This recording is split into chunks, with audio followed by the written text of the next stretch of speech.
আমি ডক্টর শুভম সরকারের কাছে যাব। শুভম, আচ্ছা এরকম কি কোনো ব্যাপার থাকতে পারে, মানে ধরুন যার পদত্যাগ দাবি করছেন তার কাছ থেকে চিঠি আসছে, মুখ্যমন্ত্রীর নাম নেই, আবার চন্দ্রিমা ভট্টাচার্য বলছেন মুখ্যমন্ত্রী অপেক্ষা করছিলেন, আজকে আবার মুখ্য সচিবের কাছ থেকে চিঠি আসছে, তাতে প্রথম 4টে প্যারাগ্রাফ হিতোপদেশ, শেষ দিকেও ওরকম একটা হিতোপদেশ টাইপের কিছুটা আছে, কিছুটা পঞ্চতন্ত্র মেশানো আছে, ওরকম টাইপের ব্যাপার। তা আমি বলছি যে এরকম নয় তো, সরকার সুপ্রিম কোর্টে 18 তারিখে গিয়ে কিছু চিঠির অ্যাড করছে সরকারের সিভিতে, দেখুন এতবার চিঠি লিখেছি, এতগুলো চিঠি লিখেছি, এই দিন চিঠি লিখেছি, এরা কিন্তু আসে, এরকম নয় তো শুভম? দেখুন, ব্যাপারটা হচ্ছে আমাদের কাছে একটা পরিষ্কার কথা যে আমরা যে দাবিগুলো নিয়ে বসেছি, 5টা দাবি আমাদের, তার মধ্যে যাদের কাছ থেকে যাদের পদত্যাগের দাবি আমাদের রয়েছে বা যাদের বিরুদ্ধে আমাদের বিভিন্ন ধরনের অভিযোগ রয়েছে, তাদের সাথে আমরা কোনো রকম কোনো আলোচনায় যাব কেন? তাদের যিনি ঊর্ধ্বতন কর্তৃপক্ষ যিনি আছেন, অথবা যে মুখ্যমন্ত্রী আছেন, আমাদের মাননীয় মুখ্যমন্ত্রী, তাদের কেউ থাকলে পরে আমাদের ক্ষেত্রে, এক্ষেত্রে আমাদের যে বক্তব্যগুলো সেগুলো আমরা বলতে পারি। কারণ এমন নয় যে যাদের বিরুদ্ধে আমাদের অভিযোগ আছে তাদের বিরুদ্ধে আমরা, বা পূর্ববর্তীকালে আমাদের কোনো রকম কোনো কথা ছিল না বা অভিযোগ ছিল না, বিভিন্ন ধরনের, সেটা হতে পারে সেফটি সিকিউরিটি ইস্যু হতে পারে বা বিভিন্ন রকম বিষয়বস্তু নিয়ে হতে পারে, থ্রেট কালচার নিয়ে হতে পারে, তারা তো ছিল, তারা তো এগুলো নয় যে তারা জানেন না। এবং আমরা তো কোনো মানে হাতিঘোড়া কোনো রকম কোনো দাবি করছি না। আমরা শুধু তাহলে তাদের ক্ষেত্রে, তাদের কাছে যাদের বিরুদ্ধে আমাদের অভিযোগ বা যাদেরকে কেন্দ্র করে আমাদের বক্তব্যগুলো উঠে আসছে, আমরা তাদের সাথে কেন বসবো আলোচনায়? তাদের যিনি ঊর্ধ্বতন কর্তৃপক্ষ অবশ্যই তাকে থাকতে হবে, এটা আমাদের পরিষ্কার। কিন্তু আমার প্রশ্নটা অন্য, এই চিঠিগুলো তার মানে এই কালক্ষেপ করার জন্য আর চিঠির পাহাড় জমানোর জন্যই দেওয়া হচ্ছে না তো? আপনারা বসবেন না জেনেই, মানে চিঠিটা ধরুন আপনাকে আমি এমনভাবেই ডাকলাম, হয় না, ধরুন বাড়িতে নেমন্তন্ন করছি, আপনিও বুঝতে পারছেন আমি চাইছি না যে আপনি আসুন, কিন্তু মুখ রক্ষার জন্য করছি, সেরকম ধরনের নেমন্তন্ন নয় তো এগুলো? দেখুন ওটা সুপ্রিম কোর্টে দেখানো হবে, দেখুন ডেকেছি হুজুর আসেনি। দেখুন, সেটা হতে পারে, কিন্তু এটাও যেমন সত্যি যে ওই চিঠিতে যা বক্তব্য আছে সেটা যেরকম প্রত্যেকের সামনে রয়েছে, আমাদের প্রত্যেকের সামনে, সেরকম আমাদের যা বক্তব্য সেটা প্রথম দিন থেকে এই চিঠির উত্তর দেওয়া পর্যন্ত প্রত্যেকটা বক্তব্য আমাদের কিন্তু পরিষ্কারভাবে রয়েছে এবং যুক্তিপূর্ণ রয়েছে। ঠিক, এবং আমাদের যুক্তি রয়েছে, আমাদের লজিক রয়েছে। আজকে যে কথাটা হচ্ছিল যে জুনিয়র ডাক্তাররা আন্দোলনে রয়েছে, জুনিয়র ডাক্তাররা করছেন, হ্যাঁ, এখানে তো আমার মনে হয় যে আমরা 0.52%, এখানে আমি কথাটা বলতে চাই যে জুনিয়র ডাক্তারদের সংখ্যা 0.52%। সেখানে দাঁড়িয়ে যদি আজকে এই কথাটা বলে যে জুনিয়র ডাক্তারদের না থাকার জন্য স্বাস্থ্য ব্যবস্থা ভেঙে পড়ছে, আমাদেরকে দায়ী করা হয়, আমার মনে হয় এর কোনো যুক্তি হয় না। এবং তার থেকেও যেটা বড় কথা সেটা হচ্ছে আমাদের যে সমস্ত স্যার ম্যাম যারা রয়েছেন, যারা এই সময় পুরো যে হসপিটালে যে কাজ করছেন, তারা যে ভিতরে জিনিসগুলো সামলাচ্ছেন, তাহলে আমার তো মনে হয় যে তাদের দক্ষতা নিয়ে এখানে একটা প্রশ্ন উঠে যায় যে তারা থাকাকালীন এই স্বাস্থ্য পরিকাঠামো ভেঙে পড়েছে। এক লাইনে আমি জানতে ইচ্ছে করি যে এই যে সজলবাবু বললো যে এই যে মারা গেছেন, সেগুলো আমরাও জানি না সত্যি সত্যি মারা গেছেন কি জানি না, সেগুলো হবে। আমি বলছি যে এক মাস ধরে যে আন্দোলনটা চলছে কর্মবিরতির, যখন বলা হচ্ছে যে মারা গেছে তখন জুনিয়র ডাক্তারদের বক্তব্য হচ্ছে তাহলে আমরাই কি অপরিহার্য, মানে আমরা না থাকলে রোগীগুলো মারা যাবে? উল্টো দিকটা যদি হয়, তার মানে কি আপনারা না থাকলে কি হসপিটালগুলো চলতে পারে? এটা আমার জানার ইচ্ছা আপনাকে, যে এক মাস তো নেই, যদি আপনারা কাজে না যোগ দেন তাহলে কি হসপিটালগুলো চলবে বলে মনে হয়? দেখুন, প্রথম কথা হচ্ছে যে আমরা এখানে, আপনার যে কোশ্চেনটা ঠিক আছে আমি বুঝলাম, কিন্তু ব্যাপারটা হচ্ছে আমরা তো এখানে কেউ ছুটি কাটাচ্ছি না। চলবে কিনা আমি জানতে চাইছি তো, আমি বলছি না না, ওনাদেরকে জানতে চাইছি যে না থাকলেও হসপিটালে চলতে পারে দিনের পর দিন, মাসের পর মাস। বক্তব্যটা হচ্ছে যে আমরা যে দাবিটা নিয়ে বসেছি, আজকে আপনি একটা কথা বলুন, দাবিটাকে আমি 1% আমি অবজেকশন করছি না, আপনাদের আন্দোলনটাকে একদম ছোট করছি না।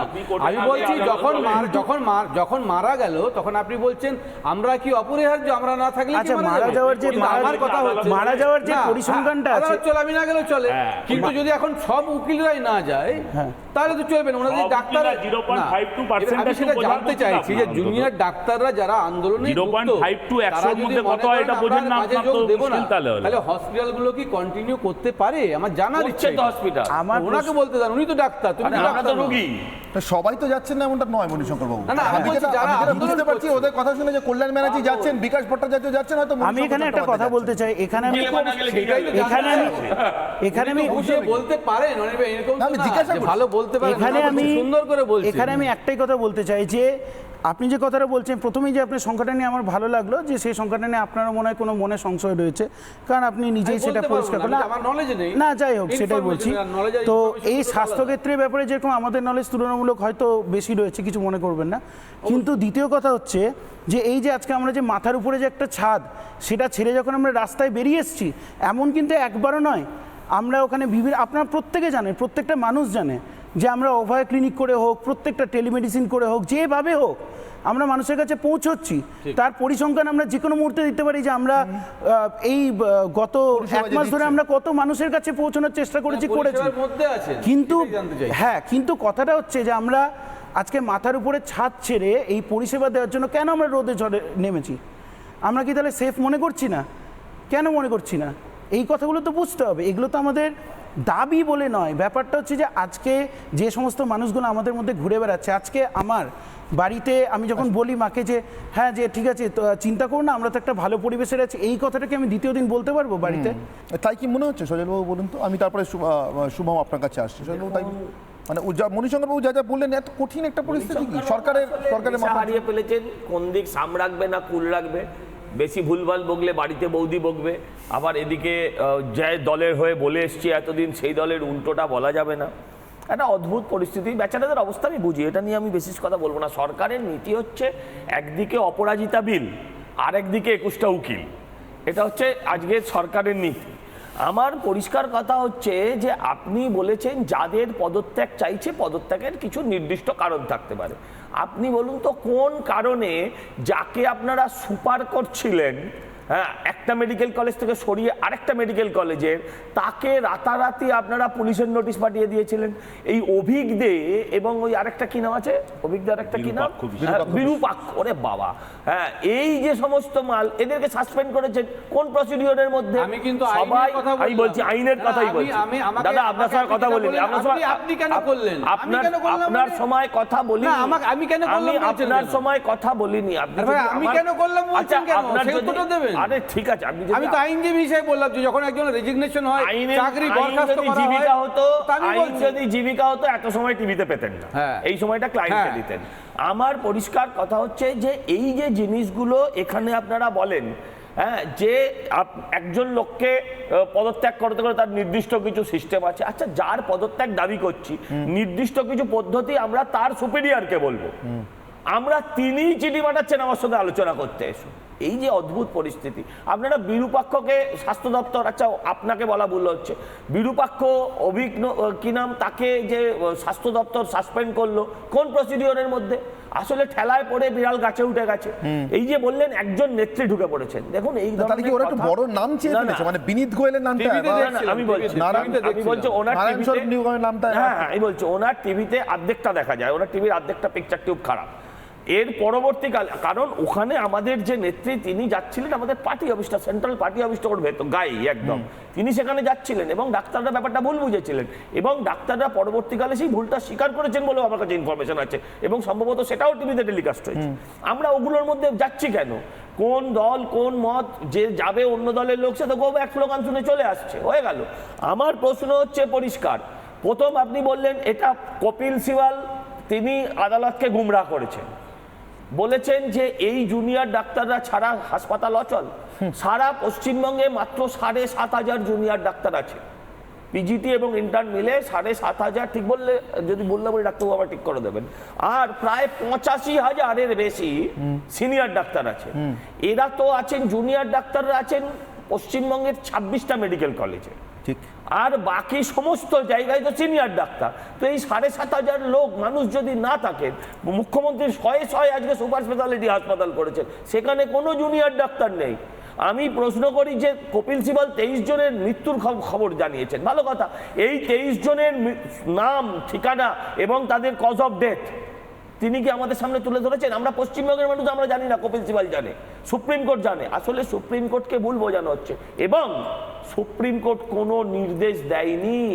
সুপ্রিম কোর্ট যে কথা পরিষ্কার বলেছে, আপনারা যদি কাজে না ফেরেন তাহলে সরকার তার মতন ব্যবস্থা নিতে পারে। সেক্ষেত্রে কোনো রক্ষা কবচ নেওয়া- দিলাম না। না তারা রক্ষা কবচ চাইও নি, ঠিক। কেউ রক্ষা কবচ চাইতেও যায়নি ভাইপোর মতন যে আমায় যেন না ধরে, আমায় সেটা যেন কেউ না সুপ্রিম ধরে। কোর্টেও যায়নি। হ্যাঁ, কেউ চাইনি।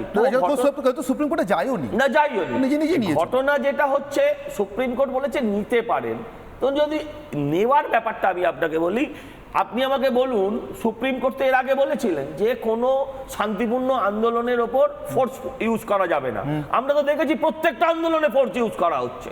শুধু ডাক্তারদের ক্ষেত্রে বুঝেছে যে ব্যাপারটা ভয়ঙ্কর দিকে চলে যাবে বলে তারা লালবাজারে সারা রাত অপেক্ষা সহ্য করেছে।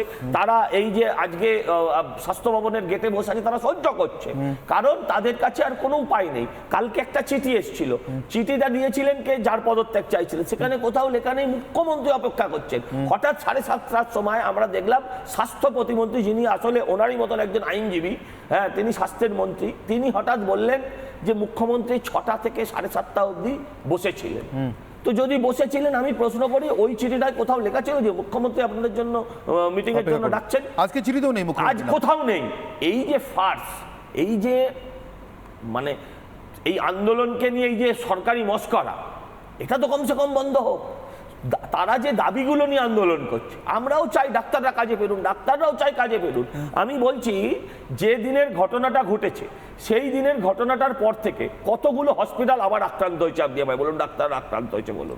আমি 14 তারিখের কথা বাদই দিলাম, 14ই আগস্টের কথা বাদ দিলাম, তারপরে SSKM হাসপাতাল আক্রান্ত হয়েছে, তারপরেও আক্রান্ত হয়েছে আপনার সাগর দত্ত মেডিকেল কলেজ, এতগুলো হসপিটাল পরপর তারপরেও আক্রান্ত হয়েছে। আরে কোন জায়গায় গিয়ে পৌঁছলে এই সুপ্রিম কোর্টই একটা হসপিটালের জন্য CISF দিতে বলেছে?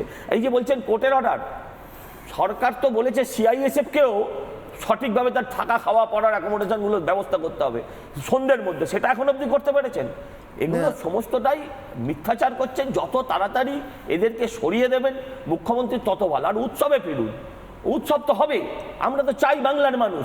যদি বাংলার মানুষ উৎসব, মানে উনি যদি উৎসব চান যে বাংলার মানুষ উৎসবে ফিরুক, তাহলে একটাই রাস্তা, এই সন্ধ্যেবেলা পদত্যাগ করুন, দেখুন সারা রাত ধরে এখনই উৎসব শুরু হয়ে যাবে, দুর্গাপুজোর থেকে বেশি উৎসব হবে। আর পুজোয় ফিরুন, কেন বলছে জানেন?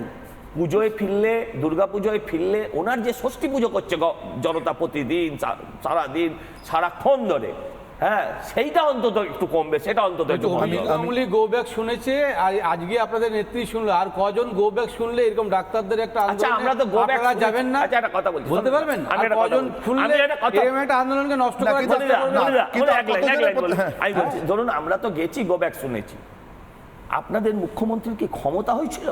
এই যে এতক্ষণ শুনছিলাম তেজিয়ে আর এটা সোনারো মিটে গদি, যাবে। রাজা মাঠে গিয়ে যদি এটা হাওয়া মিটে খায়, যাবে, চিন্তা একবার নেই। হাঁচি করে কি হাওয়া ইস্যু কে আসতে তৈরি বলুন করো, না? সজল হাওয়া বাবু, বার করে দেবে, ইস্যু তৈরি করো, হাওয়া কি বার করে করে করবে? দেবে, এটা সেই দুদিনেই তন্ত্রে মিটে যাচ্ছে। যাবে। আপনাকে এই আমি বলছি, ডাক্তারদের সঙ্গে মুখ্যমন্ত্রীকে বলুন, আলোচনায় মিটে যাবে। মুখ্যমন্ত্রীকে বলুন, ইস্যু তৈরি করো, মুখ্যমন্ত্রীকে তৃণমূলকে বলুন, তাড়ানোর। মুখ্যমন্ত্রীকে বলুন, ডাক্তারদের একবার ইস্যু গিয়ে নিয়ে স্বাস্থ্য থাকবেন ভবনে না। হাওয়াটা কে আসছে? বলছি স্বাস্থ্য ভবনের সামনে গিয়ে হাওয়া কে আসছে? বিজেপি উঠে আবার যাবে, দেখলাম, চেষ্টা আবার করবেন না। সেই বিজেপি ইস্যু তৈরি করুন, এটা আরে, দুদিনে মিটে যাবে। আবার মিটে যাবে তো। আমি আপনাকে যেটা বলছি, আপনার যদি ক্ষমতা থাকে কেন মুখ্যমন্ত্রীকে বলুন, ক্ষমতা? আমরা জানি তো। মুখ্যমন্ত্রীকে বলুন আমরা যে জানি তো। একবার গিয়ে স্বাস্থ্য ভবনের আমরা সামনে জানি হাওয়াটা তো, কে আসছে? নিষ্পিস হাওয়া করছে গরম আছে, রাজ্যের একবার গিয়ে লোকগুলো, কে আসতে BJP বলুন। লোকগুলো কোনো বিজেপির লোক নয়।